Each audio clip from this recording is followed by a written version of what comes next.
Salam dostlar, bugünkü dərsimizdə biz birinci dərsin davamını edəcəyik. Birinci dəfə biz sizlə diktoneridə artıq bizim dəyişənləri əlavə elədik və bu dərsdə onları bağlayacağıq bizim girişlərə və çıxışlara. Proyekti açaq. Proyekti open basırıq və biz gəlməliyik sizlə input-output wiring-ə gəldik sizlə dostlar. Deməli,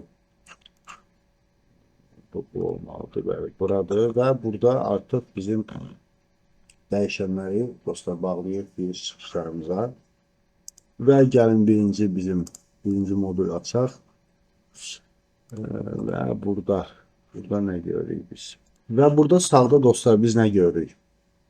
Biz deməli gəldik bu kanala, 0-cı kanala və burada sağda biz artıq dəyişənləri görürük, hansı ki heç bir kanala bağlı deyil. Bağlamaq üçün biz nə edirik? Məsələn, kanalı seçdik, ikinci kanal, üçüncü kanal, yəni burada 0-cı kanalı seçirik və burada bu dəyişənin üstünə 2 dəfə basırıq. Və artıq bu kanala bağlandım. Hə dostlar, bağlandı o kanala yenidən göstərirəm, sonra dala qaytar əldə edirik. Bizdə bağlandı, buradan dala qaytara bilərsiniz, yenidən buradadır. Deməli, bu kanala biz bağlayacağıq A1-i daha doğrusu və ikinci dəyişəni bağlayacağıq bu kanalımıza. Tamam, bu ikisi bağlandı. Burada deməli, ana output bizə lazım deyil. Biz gəlirik bizim digital input'a. Digital input'da da yadınızdadırsa bizdə 3 ədəd dəyişən var idi. Bunu bağlayacağıq sizlə. Deməli, 3.0, 3.1 və 3.2'ye. 3.0 seçirik, bağladıq, seçirik, bağladıq və seçirik buranı, bağladıq. Və keçək bizim digital output'a və burada da 0-cı kanala bağlayırıq. Sizə yanı ki aydın oldu da bu niyə output'a düşüb. Yadınızdadırsa biz diktoneridə artıq seçirdik də o output olacaq və input olacaq. Onları seçirdik orada. Tamam, gəlin onu da göstərim. Yenidən bunu save eləyək. Save current modification, bəli.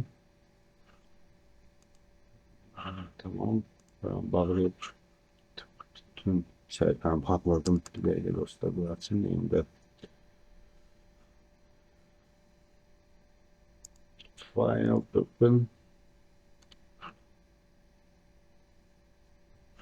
Burada yadınızdadırsa biz sizlə gəlirdik deməli diktoneriyə və burada artıq seçirdik. Bizdə input olacaq, yaxud da output olacaq və ona uyğun olaraq artıq variable'larımız, dəyişənlərimiz avtomatik düşür. Bizim bu wiring table seçsək, burada görürsünüz ki, burada artıq düşmür, amma yəni burada görsəniz sağda digital görsənmir. Və bugünkü dərs belə qısa olacaq dostlar. Növbəti dərsdə biz artıq birinci proqramımızı yazacağıq. Və ondan sonra dərslər ardıcıl olaraq gedəcək və axırıncı dərsdə artıq biz sentrality ilə çalışacağıq bizim prosesi bağlayaq. Əgər simulator bunu müşahidə versə, imkan verməsə də mən sadəcə sizə onu göstərəcəm. Çox sağ olun dostlar, təşəkkür ederim hamınıza. Dərsi bəyəndinizsə like qoyun və kanala abunə olmağınızı yaddan çıxarmayın. Çox sağ olun.